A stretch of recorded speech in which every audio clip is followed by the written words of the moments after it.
Halo semua, Assalamualaikum warahmatullahi wabarakatuh. Kembali lagi bersama saya Mugi Raharjo pada pertemuan 2 di mata kuliah statik, mata kuliah routing and switching. Ya, kali ini kita akan membahas tentang static routing, di mana ini merupakan salah satu metode untuk melakukan routing di dalam jaringan komputer. Ya. Nah, static routing itu apa sih? Atau routing static itu apa? Merupakan routing yang dikonfigurasi secara manual oleh seorang network administrator. Nah, static routing dan default routing dapat digunakan setelah interface yang terkoneksi ke dalam jaringan ditambahkan ke dalam table routing tersebut. Nah, fungsi utama static routing static ini memiliki 3 fungsi utama, diantaranya adalah menyediakan kemudahan dalam pemeliharaan pada tabel jaringan. Lalu yang kedua adalah jaringan neighbor hanya bisa diakses oleh satu rute saja dan router tidak memiliki tetangga yang lainnya. Yang ketiga adalah menggunakan rute default tunggal. Nah, mengapa menggunakan static routing? Pertama, dikarenakan routing static ini memiliki beberapa keunggulan dibandingkan dengan routing dynamic. Berikut adalah beberapa keunggulannya. Yang pertama adalah routing static tidak melakukan broadcast jaringan, sehingga keamanannya jauh lebih baik. Yang kedua, static routing menggunakan bandwidth yang lebih kecil dibandingkan dengan protokol routing dynamic. Yang ketiga, jalur yang digunakan untuk pengiriman paket data telah ditentukan. Selanjutnya, menyediakan kemudahan dalam melakukan pemeliharaan pada table routing sendiri. Nah, yang terakhir adalah menggunakan next hop yang mampu untuk melakukan pencegahan terhadap terjadinya error di dalam penerusan paket data ke router tujuan. Namun, di balik keunggulannya tentu pasti ada kelemahan dari static routing dibandingkan dengan dynamic. Di antaranya adalah rentan terhadap kesalahan dalam melakukan konfigurasi dan perawatan table routing.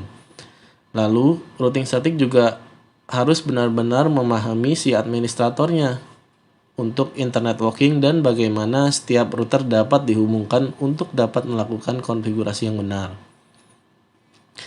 Yang ketiga, jika terdapat sebuah jaringan baru yang ditambahkan ke dalam internet walking, maka administrator harus menambahkan sebuah root terhadap semua router secara manual.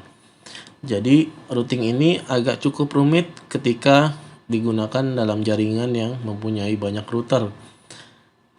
Misalkan dibutuhkan satu buah router baru, maka semua router harus dikonfigurasi secara manual, ditambahkan secara manual.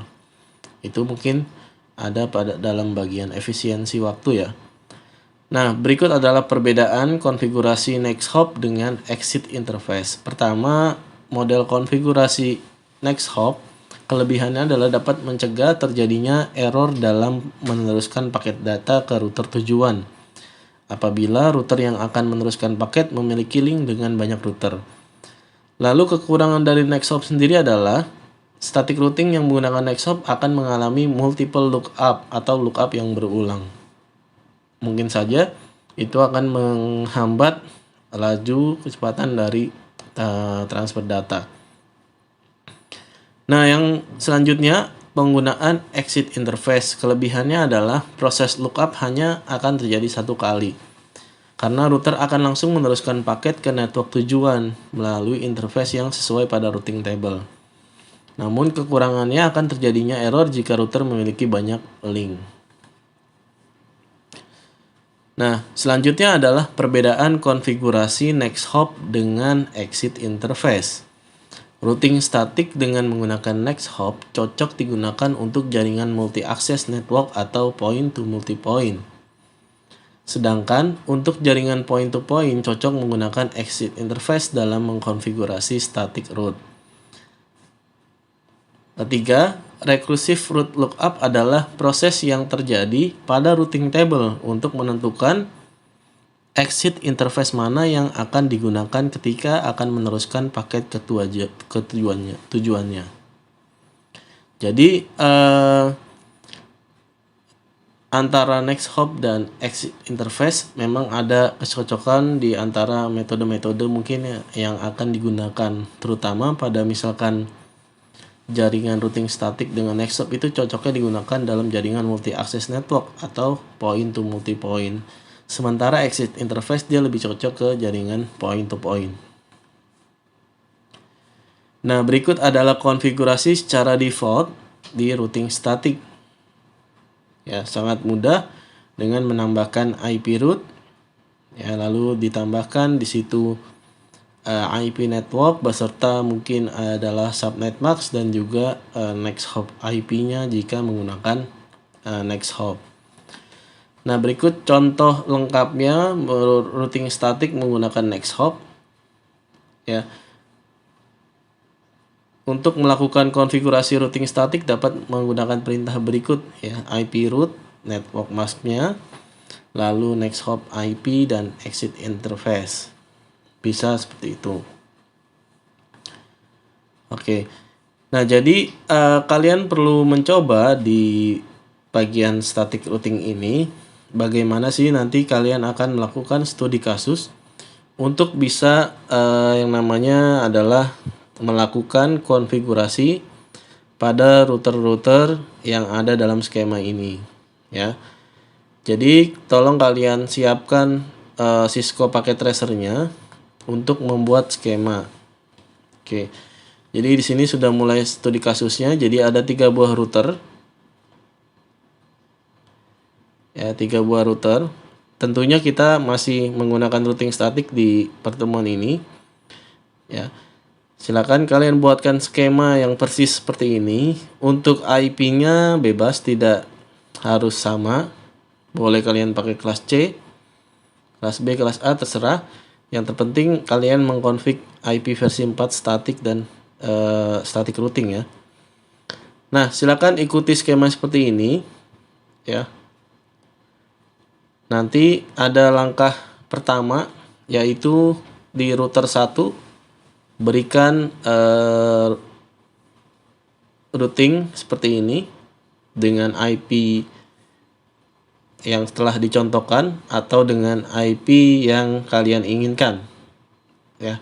Tinggal kalian bedakan saja mengenai kelas IP-nya. Dan jangan lupa untuk melakukan perubahan pada nama router ya. Diganti hostname-nya menjadi nama kalian masing-masing. Ya. Menjadi nama masing-masing.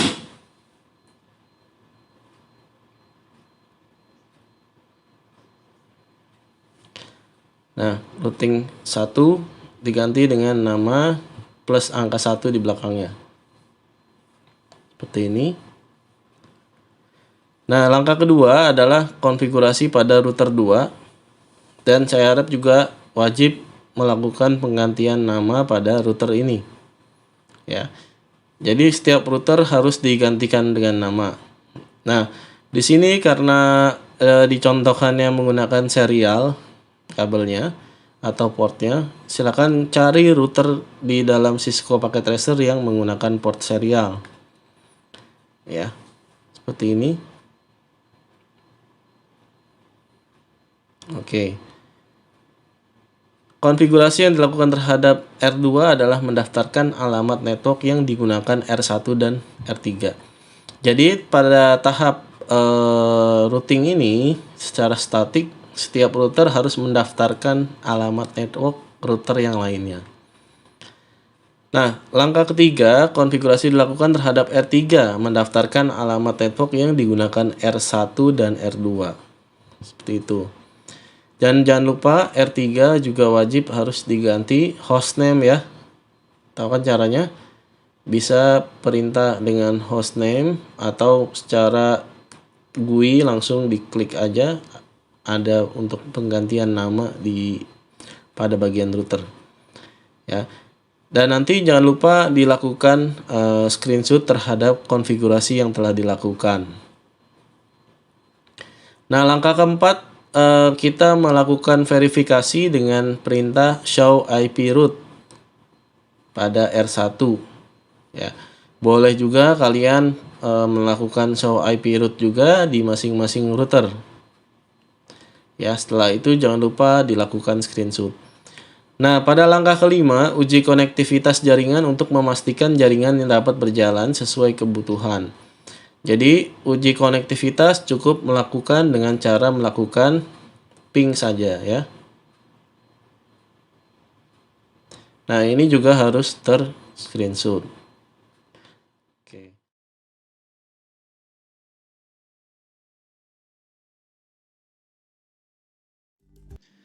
Nah, dalam pertemuan kedua ini, kalian coba mengerjakan file PKA yang sudah tersedia ya di dalam bahan ajar mata kuliah routing and switching ini. Nah, kali ini kita akan mencoba mengerjakan membuat konfigurasi statik pada IP ke SIM 4 dan default router. Nah, di sini sudah coba saya buka untuk filenya. Jadi nanti kalian buka file PKA tersebut ke Cisco packet tracer kalian. Ya, bisa melalui file lalu di open filenya untuk PKA-nya. Nanti akan keluar dua buah jendela. Pertama adalah skema jaringan dan juga soal. Jadi ini merupakan soal. Nah, tugas yang harus kalian lakukan ataupun studi kasus yang harus kalian kerjakan di sini adalah Cisco packet tracer-nya ini sudah menyediakan tabel IP ya, alamat IP. Nah, masing-masing sudah diberikan sini. Contoh ada R1 adalah router 1, berarti di sini R2 adalah router 2, R3 dan adalah router 3. Ya. Dan nanti mungkin kalian harus melihat soal di bawah sini terlebih dahulu, ada dari part 1 sampai dengan part 3 terakhir. Dan di sini ada poin penilaian juga. Nanti kita akan bahas juga. Nah, pertama part 1 di setiap part ini selalu ada soal ya. Nah, soal-soal ini coba kalian pahami terlebih dahulu ya. Nanti pasti di setiap soal itu ada jawaban berupa konfigurasi yang harus dilakukan di sini. Ya. Jadi tidak semua soal itu adalah harus melakukan konfigurasi di sini. Ya, nggak harus. Jadi nggak semua soal untuk mengkonfigurasi. Ada soal-soal yang di sini yang sifatnya hanya jawaban teorikal saja dan itu tidak perlu di input di sini. Dan nanti di part 2 juga seperti itu ya. Nah, biasanya soal-soal yang harus mengkonfigure itu ada kodenya, yaitu adalah ada depannya adalah configure misalkan. Ya, itu nanti biasanya kalian harus melakukan konfigurasi yang mungkin di sini soalnya ada terkait dengan R1, R2, R3, berarti mungkin harus melakukan konfigurasi R1, R2 atau R3 seperti itu. Dan nanti sampai dengan di part ketiga ya, itu adalah verifikasi konektivitas pada jaringan atau skema yang sudah kalian lakukan konfigurasi semuanya. Nah, jadi untuk IP address dan subnet max-nya kalian bisa mengintip di sini di tabelnya sudah disediakan. Jadi tinggal menyesuaikan jawabannya dari tabel ini ya. Dari soal dilihat artinya apa dan maksudnya apa dan kalian lihat IP address di sini. Ya. Untuk contoh penginputan IP address pada router Cisco itu mungkin bisa kalian lihat pada slide pertemuan kedua, itu sudah ada contohnya. Silakan kalian tinggal ikuti. Nah, pastikan semua step dari part-partnya itu semua dikerjakan dengan baik dan tidak ada yang terlewat satupun, karena di sini akan ada poin nilai di setiap stepnya. Misalkan step 1 itu ada 7 poin. Sampai dengan step 5 ada 3 poin di sana. Ya.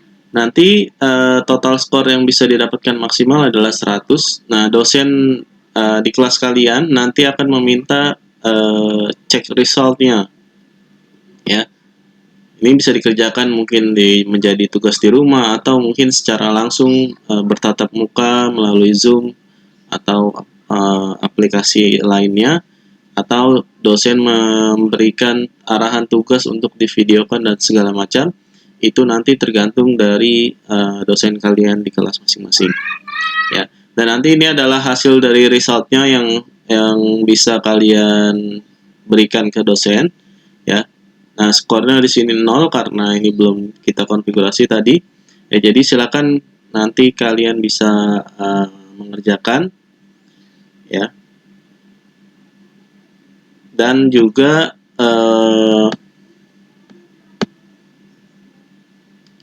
apabila file PKA-nya tidak bisa terbuka, ya, itu juga bisa menjadi bahwasanya versi dari Cisco Packet Tracer kalian ini tidak sama dengan dosen kalian. Ya, jadi perlu diingatkan kembali version dari Cisco Packet Tracer kalian dan dosen itu harus sama supaya nanti ketika kalian melakukan share pengumpulan tugas dan lain sebagainya bisa dibuka oleh dosennya. Seperti itu.